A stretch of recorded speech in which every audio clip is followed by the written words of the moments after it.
બસ મતદાન ખૂબ જરૂરી છે અને આ એક પર્વ છે અમારા માટે, બધા માટે, અને બધાએ કરવું જ જોઈએ. અને મારાથી જુઓ તમે કે ગમે એવી તબિયત ખરાબ હોય છતાંય કરો મત, કારણ કે આ 5 વર્ષનું આપણું સવાલ છે. તો એ ખાસ બધાને શાંતિથી અને એકદમ સારી રીતે અને આપણે સુરક્ષિત રહેવું હોય. અત્યારે જો તમે જોવો છો માહોલ, તો ખાસ મતદાન કરજો. મારું નામ મિત્તલ છે ને મારું ગામ નવા ધરમપુર. આજે હું પ્રેગ્નેન્ટ છું પણ તોય મત દેવા આવી છો.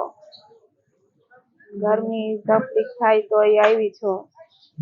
બધાને આવવા કોશિશ કરવાની કે પ્રેગ્નેન્ટ હોય તો આવી શકે તેમ તો આવી જવાનું.